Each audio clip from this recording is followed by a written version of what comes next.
Enah wis tahu lur, kalau mimpiku jadi pengasuh panda wis buyar. Gaji 480 juta, sekarang cuma jadi angan-angan. Iki piye ya lur? Soale tetangga di kampung taunya aku bakal jadi miliarder. Lur, aku gimana ya lur ya? Kurang opo aku lur? Tak bila-bilain lur aku sampai ke Tiongkok, ke Chongqing, Chengdu, Wulong buat kerja di Panda lur. Ke sana, ternyata lur gak diterima. Katanya cuma volunteer tok.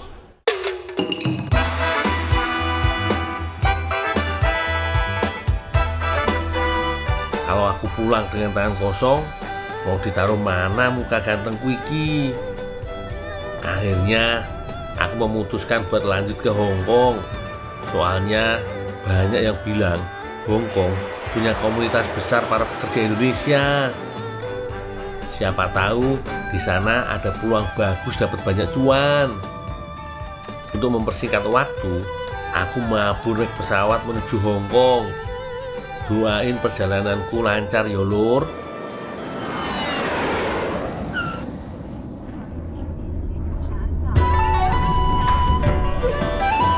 Berselang 2,5 jam kemudian, akhirnya aku mendarat di Hong Kong lur. Kedatanganku langsung disambut hujan rintik-rintik. Tapi rapopo, katanya sih hujan pertanda baik, rezeki melimpah.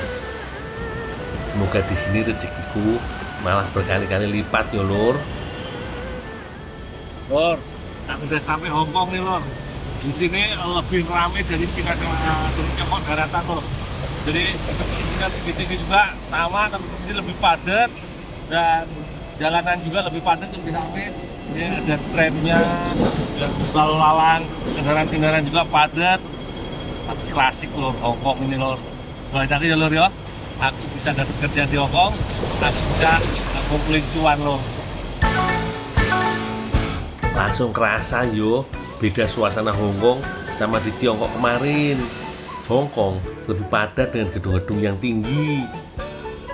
Gak heran, soalnya kota ini memang dikenal sebagai salah satu pusat bisnis dan keuangan terbesar di Asia. Katanya sih gajinya juga lebih gede lur. Tak cari info kerjaan dulu yo. Kabarnya sih para pekerja Indonesia banyak berkumpul di Victoria Harbour. Semoga ada jalan keluar dari rasa keputusasaanku iki yo. Dari pusat kota, aku masih harus nyebrang ke pulau seberang. Sebenarnya ada beberapa pilihan transportasi, mulai dari MTR, bus, sampai ferry.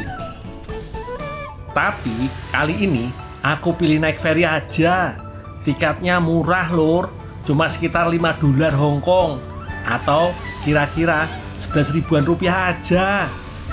Perjalanannya juga lama, sekitar 8-10 menit aja. Praktis dan ekonomis yo. Penyeberangan feri dibuka setiap hari, kecuali pas ada angin kencang karena badai tropis. Layanan feri bisa mengalami penundaan atau bahkan dihentikan sementara demi keselamatan.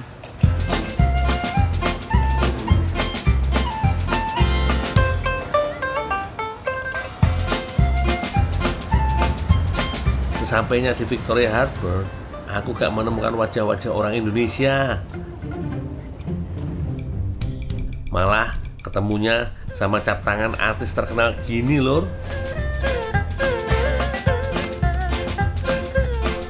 Salah satunya si Andy Lau, artis yang membintangi puluhan judul layar lebar nan mendunia.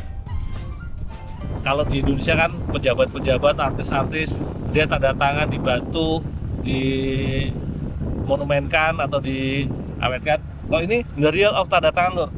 Jadi bukan tanda tangan yang pakai pulpen gitu ya, tapi cap tangan, tanda tangan nih.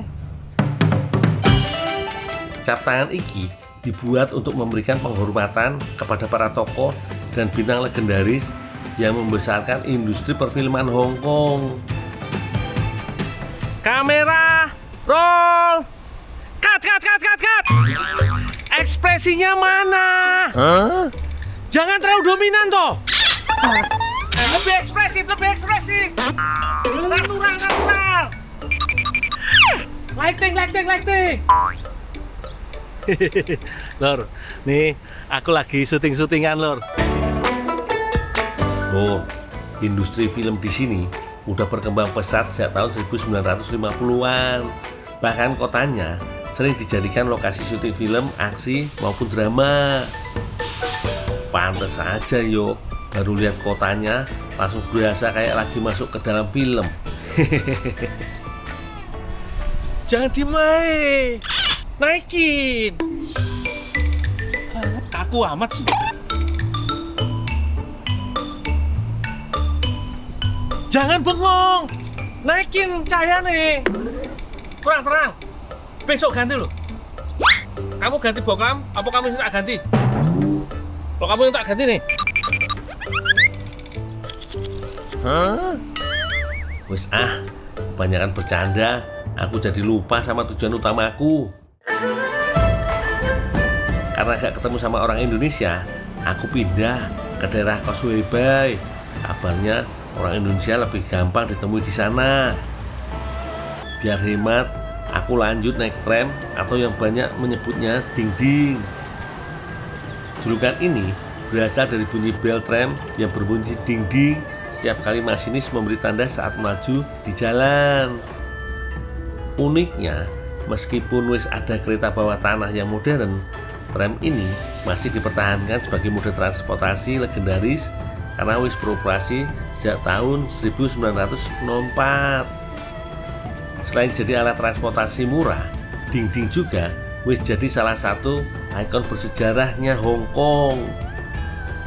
Bayarnya juga gampang, bisa pakai kartu elektronik atau bisa pakai uang tunai.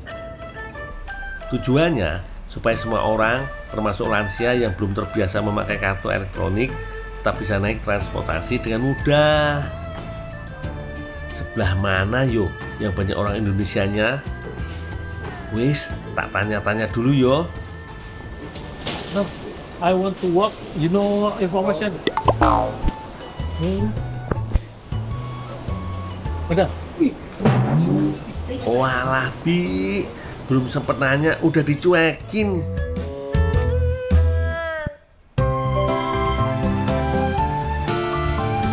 Excuse me, I want to work, do you know information? Gundul bukan sih? Indonesia? Iya, Indonesia. Pak. Ya, Pak. Ih. Wah, pucuk dicinta, ulang pun tiba. Di sini aku ketemu sama fansku, Lur.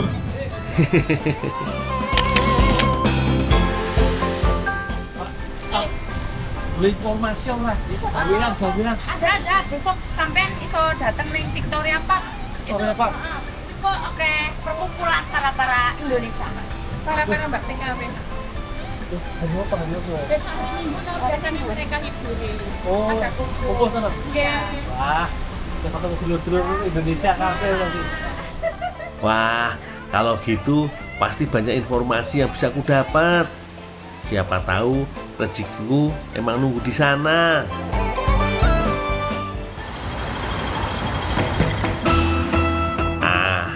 Info sementara sudah ku dapat loh. Saiki waktunya memanjakan perut dulu yo. Tuh, lepot apa tuh?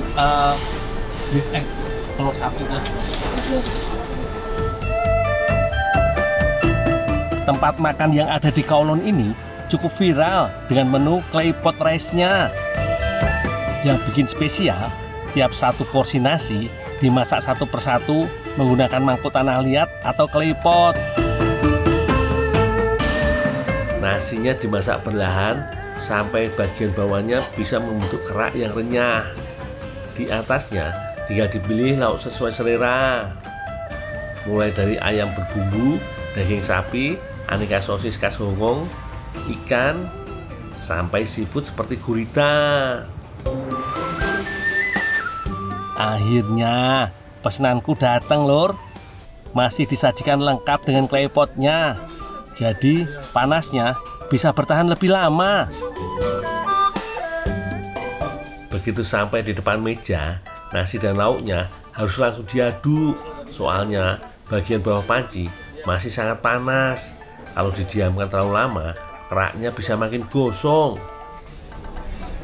Klepot ini loh, ini memang enaknya dimakan panas-panas gini karena ini lauknya nih setengah matang ya, jadi dia dagingnya sapi tadi itu kan udah jadi ham, dia diceplokin di atasnya gitu.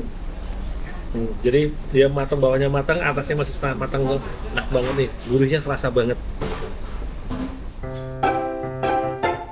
Wah, makannya harus pelan-pelan lur, masih panas banget. Ini loh, istimewanya di depot ini nasinya nih, kalau orang Jawa bilang mintik, jadi berkerak ya. Jadi dia dimakan kriuk crunchy gitu, asik banget loh. Syukurlah, perut wis kenyang. Doain yo, semoga besok di Victoria Park ada jalan buat ngubah nasibku.